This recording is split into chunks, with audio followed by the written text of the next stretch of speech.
Ladies and gentlemen, I know we are the last section, so our panelists will have short answers, short sharing, but informative ones, so everyone can go to the bar on time. Okay, so this panel, and also there will be no question from the floor. If you want to ask questions, bring them to the bar, so they will share more than they are sharing here.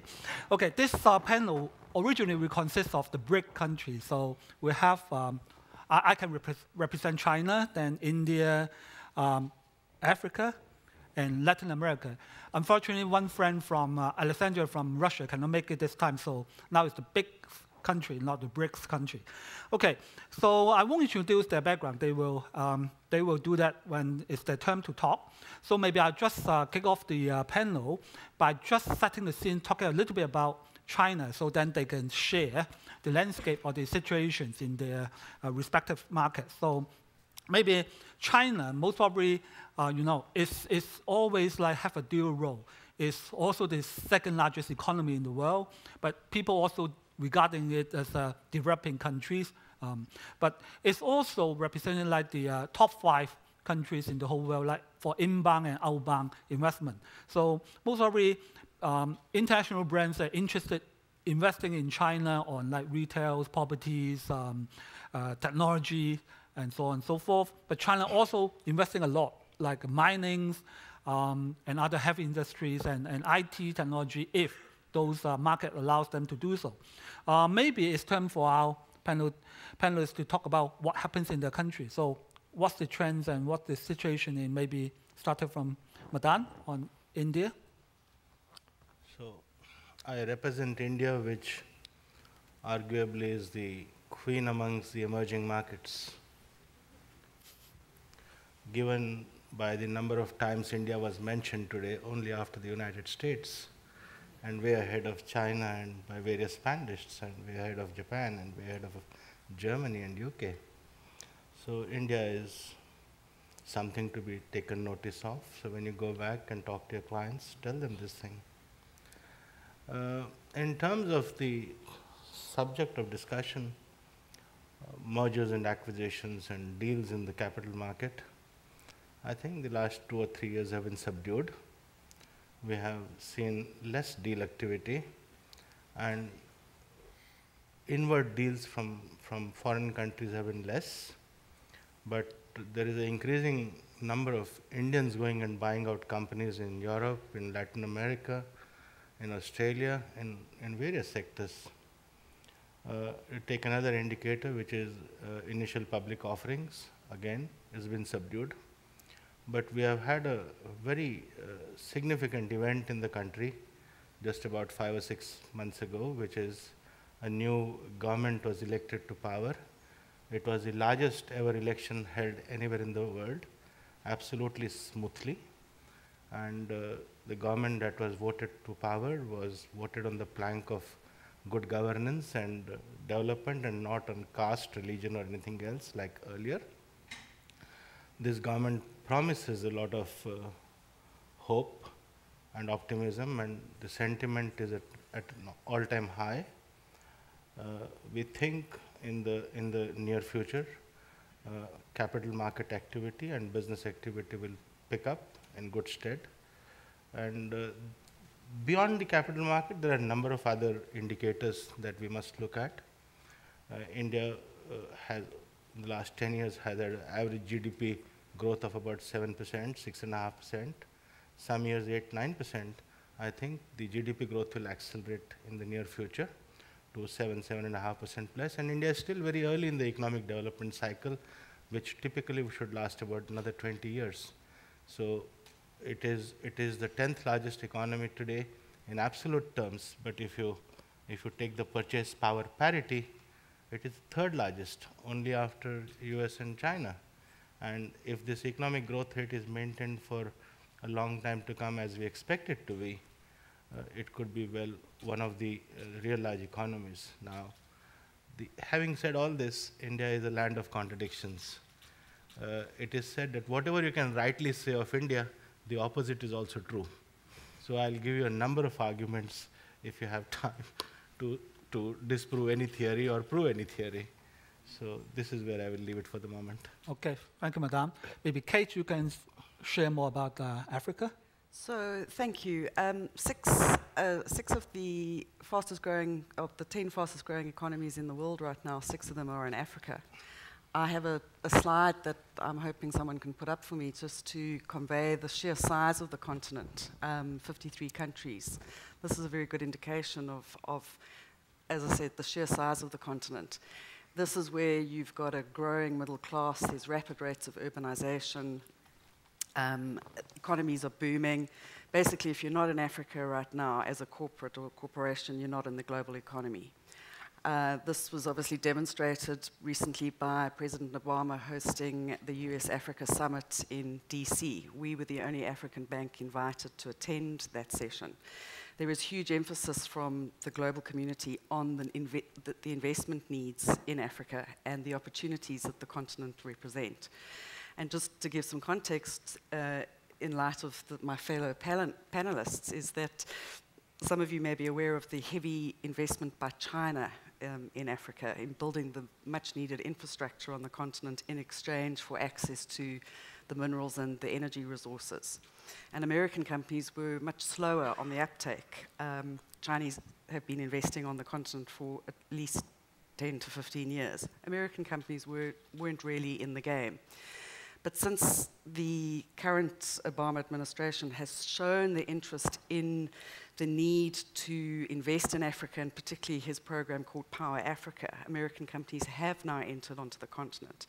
And in contrast to their Chinese counterparts, they're a lot more agile in closing the deals, facilitating and structuring the finance, which we as a bank are able to, what we see and what we're able to facilitate.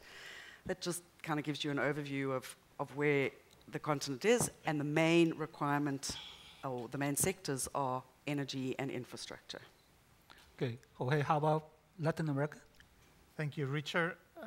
Thank you, Paul, for having underlined during your presentation the size of our network in Latin America. Very briefly, we have 10 own offices in 9 different countries, and within the next weeks, Paul, perhaps this is an announcement to share with all the group here. We are opening 2 new offices in 2 different countries in which we don't have presence now. So having that in mind as a background, I don't want this to become a sort of a beauty parade of emerging regions of the world competing for you opening up your pockets and investing on our regions. But you know, looking at the trends that are taking place in the Northern Hemisphere, where the US, perhaps not that badly now, and Europe becoming poorer and growing older, I think it's relevant that we bring to your attention that the future of the world perhaps is in what sometimes in a very patronizing way has been known as developing and emerging world. As for the case of Latin America, I'll summarize very briefly saying Latin America is still in. The virtuous cycle of Latin American growth is there to benefit from, and it will be for the next years to come. Average growth in 2014 will be 3% in terms of GDP. You have countries almost approaching double-digit GDP growth. Middle classes are growing dramatically. I mean, we're talking almost 100 million new middle class entrants over the past 10 years. And according to the experts, GDP for Latin America as a whole its potential has the potential to become almost 10% of the total GDP in the world. So having said that, it's important, and this I will underline, and I will conclude my opening remarks with this thought, that Latin America is no longer a foreign direct investment recipient, as it used to be in the past, but Latin America investors are becoming foreign direct investors of their own in regions outside Latin America. So I invite you to pay closer attention to future developments coming from Latin America. Thank you, Richard. Thank you. Yeah, so maybe now we talk about a little bit about like challenges, difficulties when entering these markets. So in the case of China, I would say policies, government interference is the most crucial to the successful of international companies entering the market. I don't know whether you're aware of that or not. Like recently or in the past, like 18 months, 24 months, in fact, the government announced a few measures that impact on international brands entering into the market. For example, the government said government departments will not be allowed to purchase foreign brand cars. So in some of the car brands, they are facing a little bit difficulty because in the past, the government department could be one big customer, so easy. You talk to the government department, then they give you big orders. They even look into smaller consumer products. For example, they also talked about government officials are not allowed to use a foreign handphone. They particularly named Samsung, Apple, and so on and so forth. In my opinion, I would say this is more like a protectionism to their own product, national product. So I don't know what happens to other markets. Are they welcoming international brands entering into the market, or they also have certain measure on protecting their own products? Maybe Madan, you come first. It is natural that all economies and all societies will have a certain degree of protectionism to protect theirs, particularly where sectors are vulnerable and not as competitive as most of the. In India, for example, retail. There has been such a long debate and discussion on allowing retail foreign direct investment into India, but every time these proposals have come up, there has been such a strong backlash of public opinion and local interests that the governments have had to withdraw those proposals. So these things have to be taken into reality. But I think to broad base the discussion, there are a lot of challenges that multinationals face. Some of them are external, some of them are within the control of the multinationals, but they simply don't seem to be learning the lessons as well as they should. The external factors are, of course, India is a very complicated place, and many multinational corporation has been frustrated. Many have come and gone and come back again. To give you some indicators, though things are, the silver lining is things are changing fast, but indicators are we are 135th or 134th on the index of ease of doing business amongst 189 or 190 nations. In terms of starting a new business, it is 175th in the ease of starting a new business. Nearly 134th again on Transparency International's corruption index. So we are facing gigantic challenges, which also the multinationals who come to that country face. The other thing is the diversity of the country. There is no land on earth which is as diverse and as complex as India. We have newspapers published in 40 languages. So imagine the life of a public relations professional. 40 languages. We have 1,000 dialects, 28 states, 150 odd socio-cultural regions, though they may be part of a single political state, but they exhibit different characteristics. Now, dealing with this complexity is not easy, and I don't think while multinational businesses will come, they come and grasp this complexity so easily. Neither does the public relations industry grasp. Most of them stay limited to Mumbai, Delhi, and Bangalore. But that is not where India is. The India that is growing, the India that is the big market potential, is outside these markets. The third thing that is the media complexity of the country. We have some 65,000 registered newspapers. Of course, only a few thousand are important and relevant. 750 television news channels. And everybody is an activist there. Now, the government is activist, the regulators are activist, consumers are activist, as if it's a society full of activists, but that's having a profound change in the way India has behaved in the past. We genuinely believe that the amount of scrutiny on corruption that's happening, India should be a much better place in the years to come. And the government only day before yesterday announced that we wish to come into the top 50 countries in ease of doing business within 2 years. If these intents are followed up with action, I think it will be a very nice thing. The internal challenges multinationals face are, I mean, they come with this assumption, oh, I am from America, so I am God, and therefore whatever I have done that has succeeded anywhere in the Western world will automatically succeed in an extended geography like India. It doesn't happen that way. It's a very, very complicated market. It is not one homogeneous market, and one mistake that marketers make or businesses make is to segment that market by demographics. It's, I mean, two people in the same economic or educational background can behave completely differently in two different parts of the country. And therefore, you can't make these set assumptions or notions. So transplanted strategies would not work. And if really somebody has to design a strategy, it has to be specific to India. And I think the previous panel or the panel before that mentioned frugal innovation. If you want to come and succeed in India, you have to deliver 70% of the value that you deliver from the product in the West at 30% of the price. So that is what frugal innovation would be. And these basically are some of the thoughts. To give you, I mean, I'll take 1 minute more. Example of the PR industry itself to understand the complexity of India. We have all the multinational PR firms in India, virtually all the top 20 at least in the Holmes report. And some of them, the largest ones have been there for 20, 25, 30 years, and they still don't have revenues of more than $4 million or $5 million. You know, it's a country of 1.25 billion people. Why doesn't a PR agency have a revenue, or why doesn't anybody make a profit of more than $1 million? These are the complexities. I mean, what is the size of the industry? It is just about the size of Wagner Edstrom in the US, or about the size of APCO. So these are the contradictions that you deal with in India. Okay, thank you, Madan. And how about like Africa and Latin America? We are not talking about one country, we are talking about multi-country. So, Kate?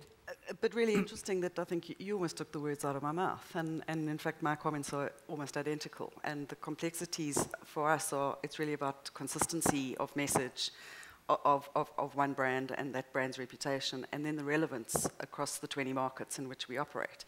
Nigeria is a very different market to Tanzania in the east. South Africa, very different to Ghana. It just simply comes down to relevance. And there are ways of managing that, obviously, but to your point, is that the range of media and the channels that people are receiving and participating and contributing to in terms of information are diverse, they are wonderful, but they are challenging to manage. And we are a South African-based bank entering African markets, along with a lot of other South African corporates and multinationals. We're all facing the same challenges. Some companies are successful, some are not. Some have actually entered markets, retreated, tried to exit again, and have admitted defeat and left. And a recent case of that was Woolworths, South African brand retailer, a retail brand entering Nigeria. I won't say much more because we are running out of time, but the key theme that I think has been coming through in a lot of the presentations today is about being relevant to your audiences and understanding the local insight, whether that and whether that needs to be because of language or culture or media channels or media usage. You really have to get into the trenches, so to speak, of the countries in which you're operating. You cannot run a communication plan or strategy sitting behind your desk in Johannesburg. You have to be in those countries, working with your local practitioners and PR agencies. Okay. Well, in my case, to make it brief for the sake of brevity, and as a second point from my end to leave with you to take away from this session, is that the one-fits-all solutions do not work in Latin America at all. And yes, the languages that are spoken in Latin America are only two, as you all know well, is the Spanish and the Portuguese. But the complexity and the fragmentation of the region in terms of social structures and economic development, political leanings, and regional and sub-regional coalitions of countries is so diverse that if anyone believes, any one company believes that by sitting in Miami, for instance, or in any other regional hub, drafting one single strategy for the whole region, I can bet you that you are basically betting your money on a horrible disaster across the region. So again, I invite you to know the small details of every single country, because this is where the difference really makes value for the operation of any large corporation across the continent. Okay, thank you. Maybe the last area we'll share would be like some do's and don'ts.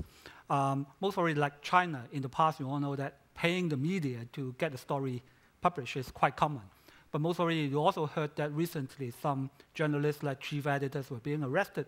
In fact, also some major PR firm bosses are being arrested. So most probably now paying media become quite risky things to do in China. What are the other do's and don'ts? I know, Kate, you have one slide sharing that. Maybe we. It was just simply that we have developed a matrix. I don't know if the slide will come up. That when you have these challenges, as we all three of us have spoken about, and this is a very busy slide, but we work on the principle of what is the impact of your communication and what is the sensitivity of it. And a very good example right now is the Ebola crisis. It is making news all over the world. We as an organization had to develop a response. It is of international concern, and therefore it is high impact and of high sensitivity. It means headquarters, or what we call center, takes ownership of the crafting of that message and the dissemination of it. It's one way to get around the complexities. But on the other hand, you also have to allow your network or the countries in which you're operating, is that there has to be some autonomy for them as well, because they are experts on their own region. So it's this fine balance between who's going to be in charge, who's going to implement the strategy, who's going to develop the strategy, who's going to talk in the tonality that's right or relevant for that market. That's just one solution that we have. Another one that we found is working very well for us is the upskilling of the journalism profession. PR and journalism, different sides of the same coin.